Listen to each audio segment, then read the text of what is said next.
Welcome back to Vitalise, and I have to say I'm very excited because today Rebecca is eating chocolate donuts. I have. Tell us, what are these all about? Well, Darren, I thought that we would give it a go to eat a chocolate donut each in the fastest time possible, okay? Yeah. But on top of that, we cannot lick our lips as we're doing it. So if we lick our lips, then we are out and the other person automatically wins. Okay. Up for that? Okay. Let's get going. Grab a donut.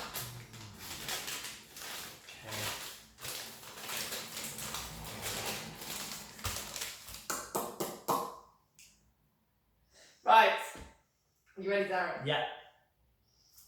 3, 2, 1, go!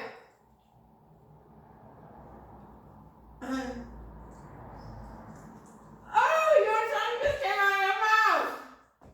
I didn't lick, it just went out and back in, I promise.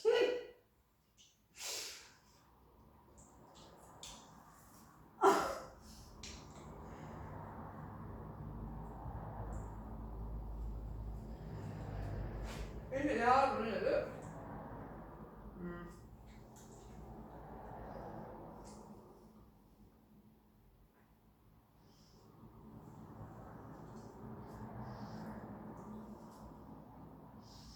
Oh, now I've got chocolate on my lips, it makes it even worse.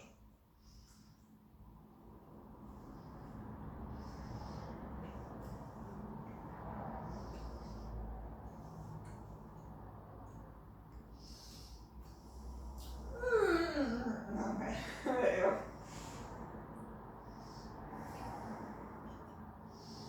Well done. Can we fill this now? Can we look at it? Cool. So Rebecca, we've been talking about our faith. And we left it last time kind of talking about calling and about sharing our faith. And I thought today it might be really good to give our top 5 tips on sharing our faith with others. Shall I start and then Go for it, then we Darren. keep going? So my first tip is that we need to match up what we say with what we do.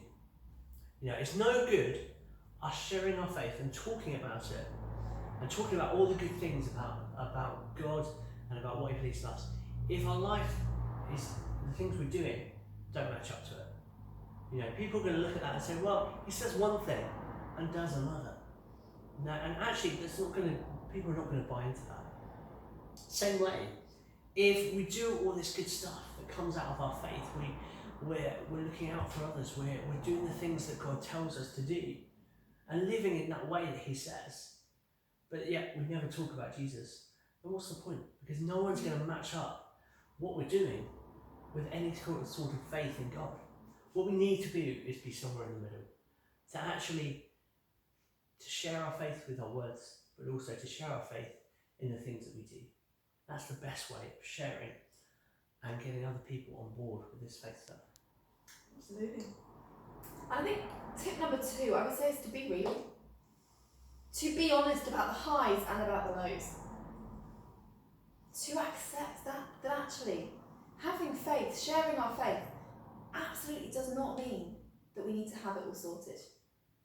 We've not got to have the answers to absolutely everything. Faith is a journey, a lifelong journey that we go on with God. And as you speak with others, be real about the highs and about the lows, about the joys and about the struggles. Because I can guarantee you that as you speak to others, others will be facing some of the things that you've been facing. Some of the joys, but also some of those struggles. Some of the highs, but also some of those lows. And if we're honest about our whole faith journey, others will be able to resonate with different parts of the story that we're sharing. Great. I think number 3 would be not to use Christian jargon. You know, I think we're very good once we've been around Christians, once we've been going to church for a while, is to pick up this kind of Christianese way of speaking that actually is words that we don't use in day-to-day life. You know, words like sin, sanctification, holiness, many other things that you only really hear of in church. And I think sometimes for us we need to think, well, what do those things mean? And then to share it with our friends in day-to-day language, the language that we would normally use when talking to our friends. Because that's going to be the way they understand it. And they're going to buy into that much more if we stay away from this kind of Christian jargon that we can so easily fall into. Absolutely. I think tip number 4, I would say, is practice. Find Christian friends that you can share with, that you can talk together, that you can unpack this journey of faith, what it means. What is faith? What is the good news of Jesus? What difference has it made in your life? Chat through those questions. Wrestle through what those answers may be. Practice on one another.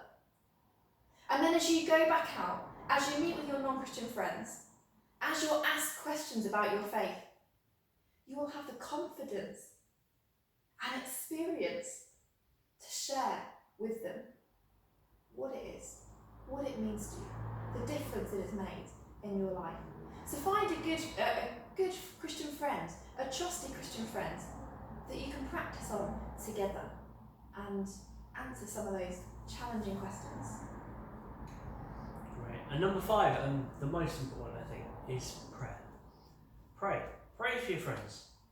Pray and ask God that He would help them to journey in this journey of faith with us, to find this faith in God themselves. The Bible says salvation belongs to God. So let's ask Him. Ask Him to help us. He's the one that can really make these words that we say, these actions that we do, when we share about our faith. It's God who can help it to grow in other people's lives too. So if we're really serious about seeing our friends and our families come to know God, we need to pray for them. Not just once, not just twice, but regularly pray for them. Pray for opportunities. Pray that God will give us the right words to say. And then see what He will do when we pray. So that's our top 5 tips on how to share your faith with others. Our encouragement, go out there and do it. Sometimes, when we do it, we don't quite get it right. But you know what? Let's keep praying for our friends. Let's keep getting out and do that. The more we do it, the more we get comfortable with it and confident with it. The more we pray, the more we'll see our friends and our families come to know Him too. Thank you for joining us on Vitalise this term. It's been really great to have you with us, and tune in again soon to see our new series.